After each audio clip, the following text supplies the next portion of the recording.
My ex-roommate stole money and lied about it.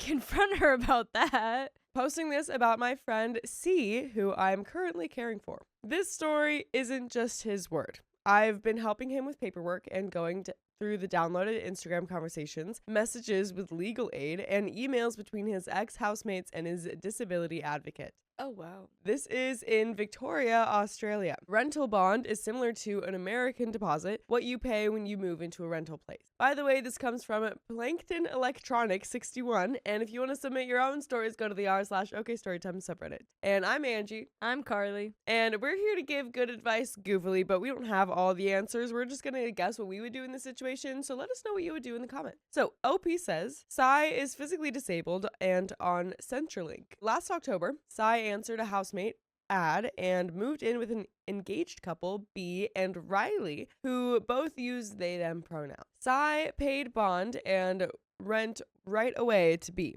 He keeps screenshots whenever he pays bond, rent, or bills and still has these. That's smart to do, honestly, either way, if you trust your people or not. When he moved in, the couple told Sai that they would be living there until June or July 2025. Later, they told him February 2025 and then messaged him in December 2024 that they were moving out in a month.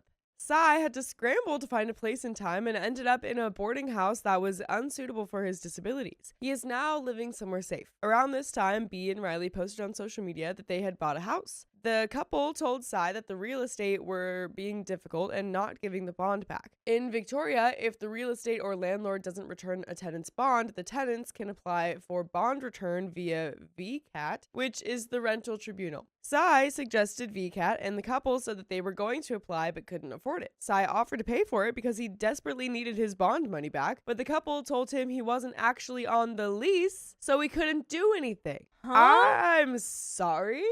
How is he not on the lease? How did that happen? How would he know if he's not on the lease? Because do you have to sign something when you're on the lease? I mean, if he came in as like a sublet, maybe it was like an illegal sublet that he just wouldn't have known. But Riley, that would mean that Riley and B lied. Yeah, totally. Oh my goodness. It's worth noting that B and Riley were posting about getting lip fillers, Labubus, and a pool table for their home bar while telling Sai that they couldn't afford VCAT. Labubu's already making it into these stories is the best. I know, we've caught up with the times now. Yes. It costs about $70 AUD, which is less than a Labubu. From February to June, the couple kept telling Sai that they couldn't give his bond back because they hadn't gotten theirs back from the real estate. They said that they were too stressed out and too burnt out to do the VCAT paperwork. Riley sent Sai a few $100 payments, which they said were out of their own pocket, but those stopped in April. Sai offered again to pay for the VCAT and help with the paperwork, but the couple kept making excuses. Riley said that the two of them had a bad case of the vid, even though B was posting Instagram stories of them going out. Starting in May, Sai's health drastically declined. He has nerve damage in his lower back that makes walking difficult, and his medication makes it hard for him to talk or control his hands. Me and a couple of others have been helping him with daily living tasks, and I've been helping him with paperwork and appointments. Riley began getting hostile, telling Sai that they or B would send payments that never arrived. When Sai politely said he hadn't received them, Riley would snap that they had no money and they were paying Sai out of pocket, even though the payments had stopped months ago. Riley told Sai not to push them because they were at their wits' end. Despite claiming that they had no money, the couple were still posting about new furniture and renovations. This is like not even cheap stuff. Like, at least be smart about it. Right? If you're gonna. Like, maybe don't go on Instagram and post these things, or like block them from your story or something. Yeah. Like, I googled the conversion rate. The 70 Australian dollars is like 45 US dollars. oh my gosh. Yeah. Which is nothing compared house renovations. Right. That's crazy. In June, Sai told a hospital social worker about the bond situation, and the social worker reported it. His case was referred to a community legal service, which advised his disability advocate to send a demand letter for the rest of his money back. Good. Okay.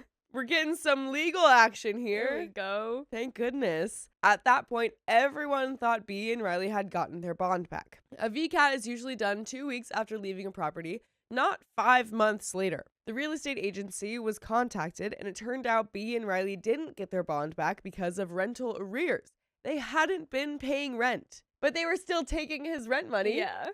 Oh my goodness. This was news to Cy because he was paying rent to B. B and Riley had kept Cy's bond money, never lodged it, never admitted, never added him to the lease, and also kept his rent money instead of paying it. They didn't get their bond back because of rental arrears, then lied to Cy for months, saying they couldn't give his bond back because the real estate hadn't returned theirs. I mean, I guess that's true.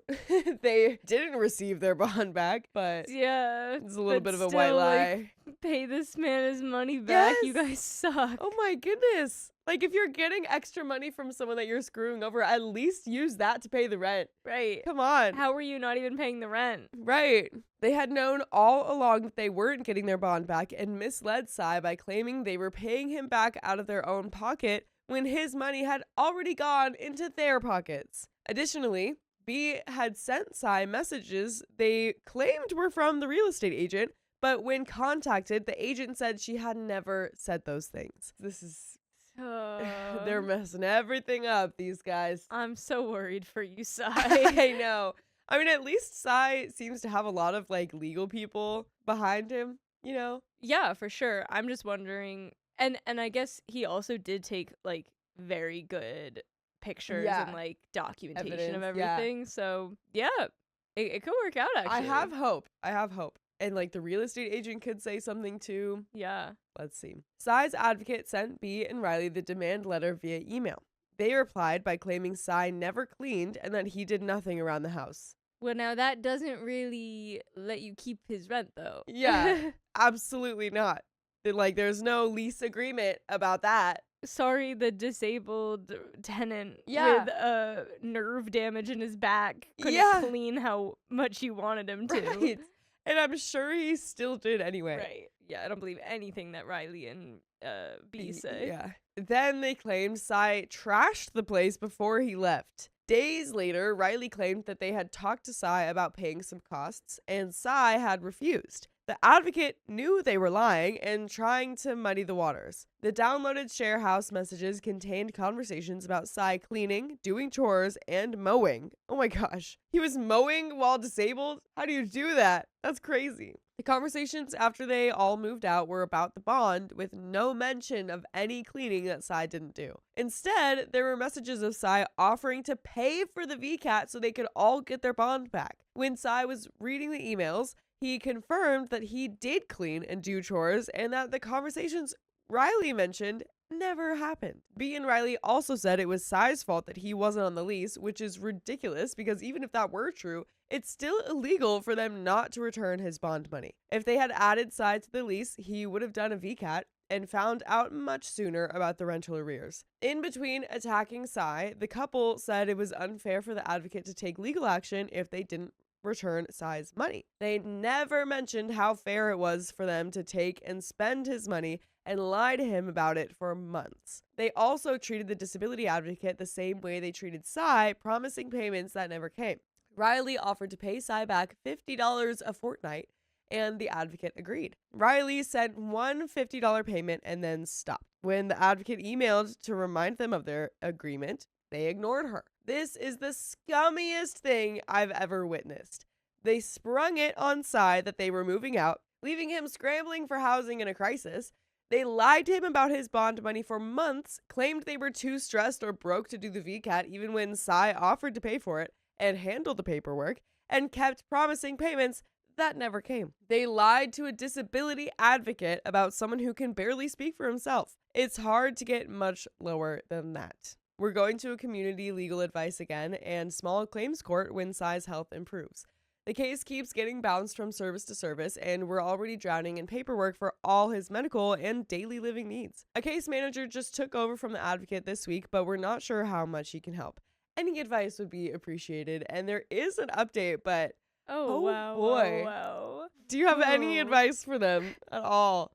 It sounds like you guys got it down pretty good. You That's guys what I'm got thinking. Like your advocates and stuff Yep. for Cy. Yep. Yeah. I don't have much Right. legal knowledge, so Especially about Australia. right.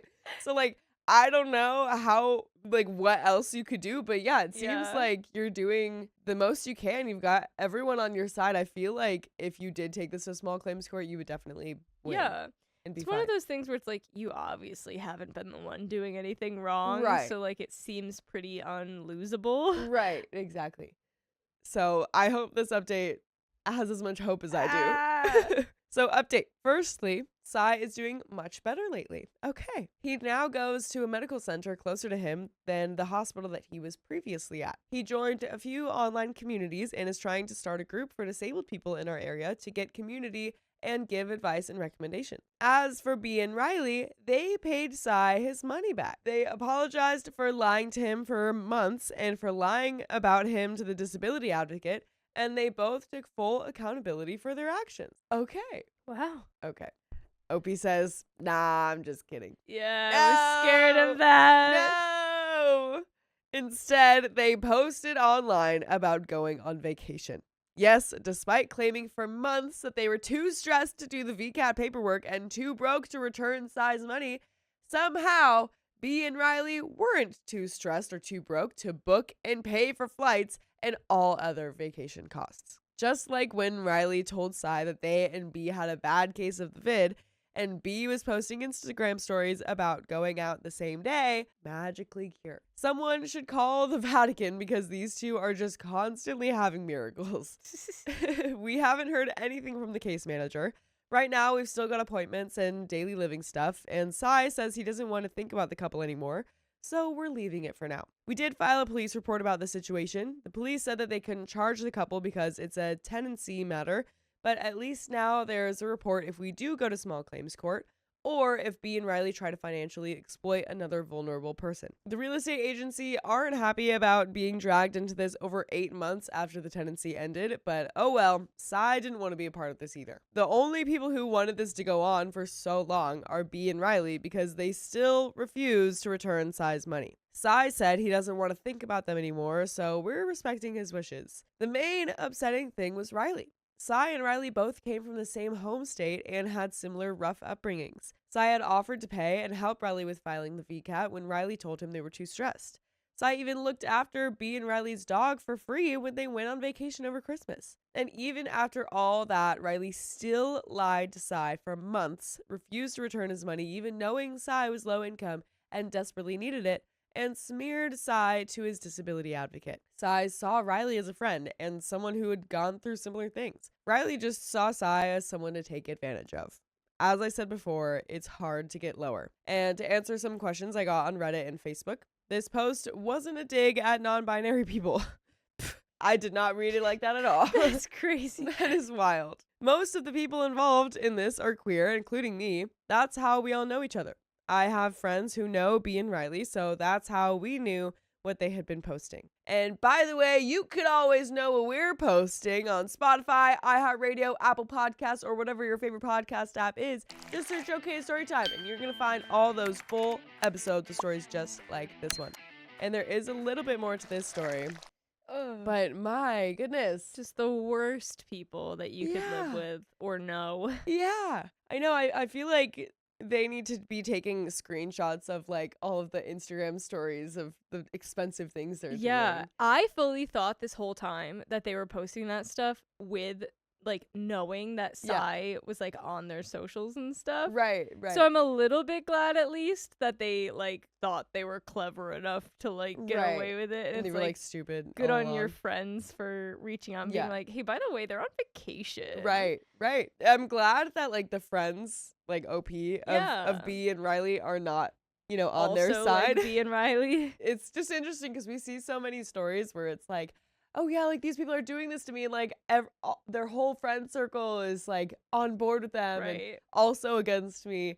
And so it's kind of nice seeing the friends' perspective and being like, yeah, no, they're terrible people. Right. We don't support them. Yeah, but there is a little bit more to the story. Sai wasn't expecting them to accuse him of not cleaning or the other lies. He had to download his conversations with the couple for legal services. It was just lucky that the things they were accusing Sai of were easily disproven if you scroll up the share house conversation to when they were all living there. And a little bit of an edit, Sai is very non-confrontational, and even though he'd talked to them friendly and politely, the couple would overreact. For example, in January, just after they had left, Sai asked the couple if they could forward him the email conversation between them and the real estate agent, and B replied, "We're not against you." Sai would have to reassure them he didn't think they were against him. But the whole time they were! They were! When Sai told Riley that he hadn't received a payment Riley said was being sent, Riley went off with, "I'm at my wit's end."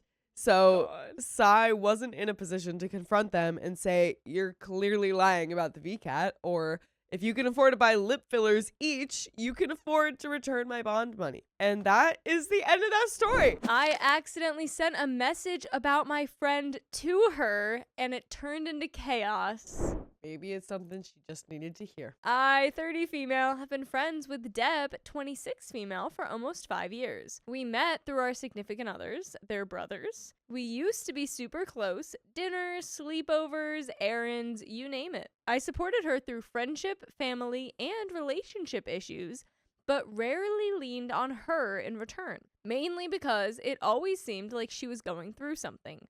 I didn't want to add to it. By the way, this comes from Nuak Mommy K, and if you want to submit your own stories, go to the r/OK Storytime subreddit. I'm Carly. And I'm Angie. And we're here to give good advice goofily, but we don't have all the answers. We only know what we would do, so let us know what you would do in the comments. And OP says, I decided to move out of our town and a few hours away. Deb never really visited, but I didn't think much of it since I was still in her area for work. Things changed after I got engaged. She was in my bridal party and helped a lot at first, but as time went on, she became more flaky, mainly canceling last minute when I asked for help on DIYs, usually related to her mental health and having a bad work week. I checked up on her every time, but she'd always say things were fine. For context, I asked for help from my bridesmaids twice over the span of 8 months. Wow, she's really going for no bridezilla, opposite of bridezilla here. It's like, I will barely contact you. Then came my bridal shower, which went poorly because my bridesmaids didn't get along.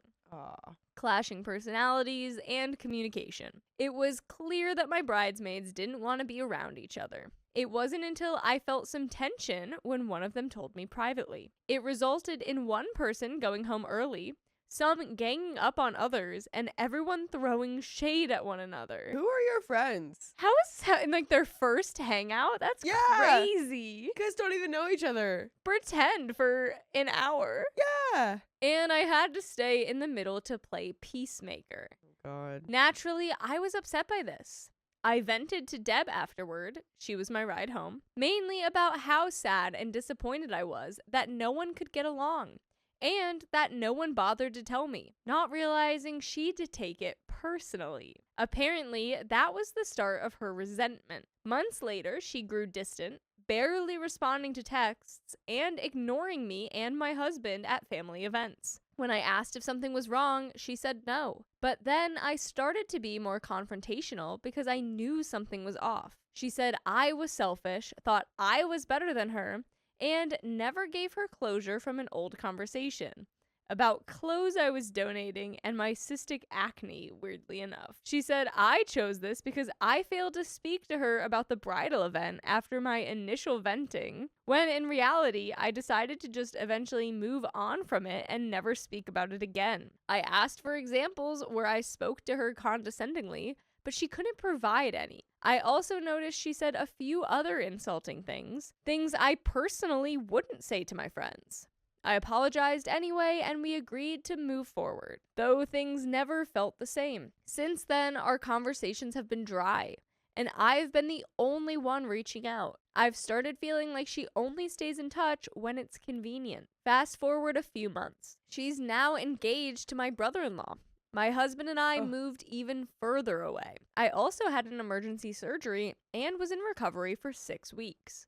Oh my God. I noticed she eventually reached out to me on week 4, despite being told what had happened early on, and never checked again. We had a few more in-person family events. We would speak civilly, but nothing of any substance. And my husband noticed she was still ignoring him, even after we both sent her birthday gifts in the mail. I knew I wanted to address this, but decided to wait it out a little longer until we hung out one-on-one. I had been turning to my sister for advice these past few months on how to approach this to avoid a big blow up like we previously had. Today, I accidentally sent her a text meant for my sister. Something casual, but it included the line, Deb still isn't talking to husband. Really isn't like the worst thing to accidentally send. I know, that really doesn't sound that bad. But based on everything else, she's gonna take it bad. Yeah, she's gonna blow it out of proportion for sure.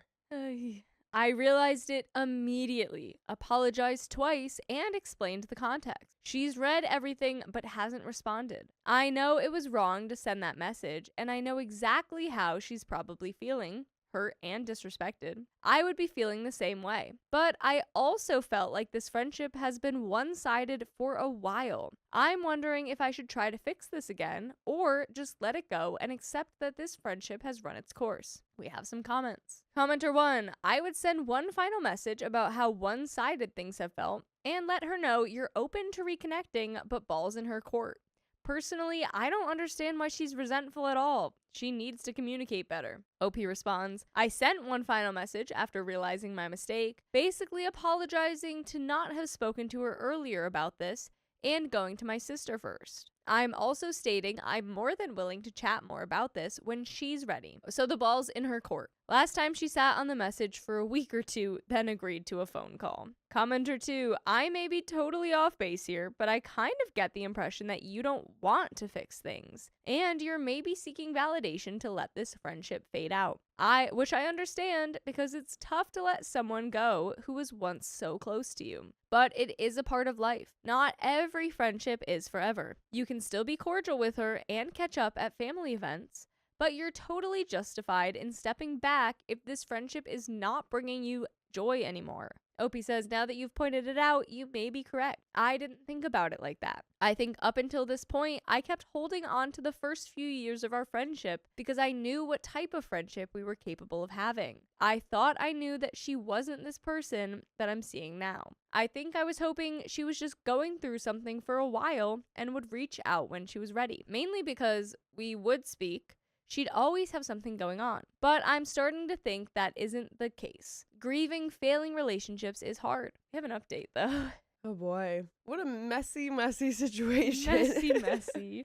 I agree with that first commenter a lot. That's like, she's just awful at communicating, though. Yeah, totally. Like, you can't sit here and be like, I'm so mad that you did this and this, but I'm not going to tell you any of that. Right. Like, it's like you just can't complain at that point. Right. Like, yeah, it was just so much like high school stuff, and when she's 26, it's like, come on, Deb, it's insane. What are you doing? That is very hard. That it's like she's doing all of this very high school stuff, and then now they're like in the same family, and you kind of can't avoid it, and it's just getting so much worse. But I mean, it sounds like you're doing everything right, Opie. Yeah, you're doing all that you could. If this is where you want to draw the end of this friendship, I think that's fine. Yeah, exactly. It's not really much of one. Right.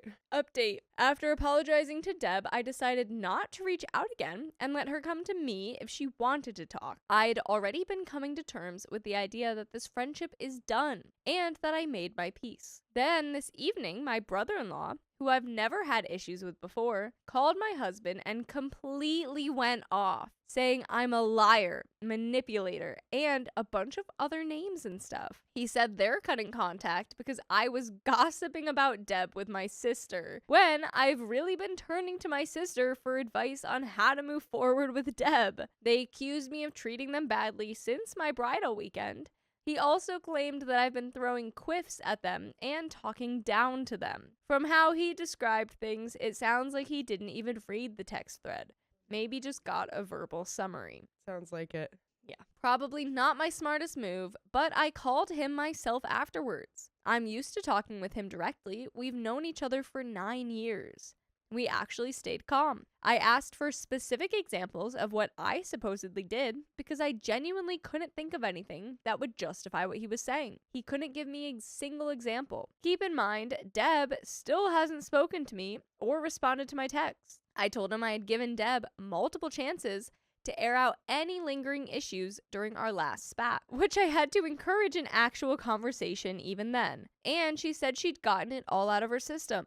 So to my knowledge, this was worked out. Now they're saying I'm resentful over how my bridal weekend went, even though I've truly moved past it. I don't even talk about that weekend anymore. He says he doesn't see any other bridesmaids being chewed out, but I never even chewed Deb out over that weekend. Plus, I've had one-on-one conversations with the other ladies. Why would any of that be brother-in-law and Deb's business? I really don't understand why they're still so hung up on that weekend, or how any of this justifies their reaction. I suspect Deb was already looking for a reason to end things, and that accidental text gave her the opportunity to say, "You betrayed me by gossiping," rather than admitting she'd been hurt for a long time. I've spent the last 36 hours reflecting and trying to see things from different point of views. I still feel guilty about the text, and I am still willing to apologize in person for that. But I honestly don't believe I've treated them the way they're claiming. I also don't regret turning to my sister for advice on this situation, especially after our first spat where we agreed to move forward. I've only seen them 3 times in the past year, all at family gatherings, all less than 2 hours at a time. And every time, I try to include them in a conversation and ask them about their lives. I fully expected brother-in-law to side with Deb, but if they truly have examples of time I was hurtful, I'd like to hear them so I can apologize or explain. By the way, I'd like to explain to you that you can listen to full episodes with stories just like this. Just go to Spotify, Apple Podcasts, iHeartRadio, your favorite podcast app, search up OK Storytime. Got a little bit more. But, yeah. I really want to know, like, what exactly happened on the bridesmaid weekend. Because we know that they were arguing. We know that there was all this shade and drama, and OP was just kind of in the middle of it. But, like, I want to know what was said. Right. What was this drama that's so, like... Because I'm guessing that, like, if OP was in the middle of things, then maybe some people were saying things to Deb, and Deb was saying other things, and then OP was kind of, like, siding with the other people, or maybe not even siding, but, like, just bringing up a point that the other person said, and Deb probably took it all wrong. Totally just assuming that, but... Yeah. That's my guess too. Right. But it's just, I feel like you're totally fine. Like, if all of your friends were doing that weekend, maybe you just need to have better standards for friends. Like, I don't know. But so maybe this is a good opportunity to enforce that and to have those standards. Yeah, I fully agree. We got a little bit more. At this point, I'm not looking to fix things with Deb or rebuild the friendship. I've accepted that ship has sailed.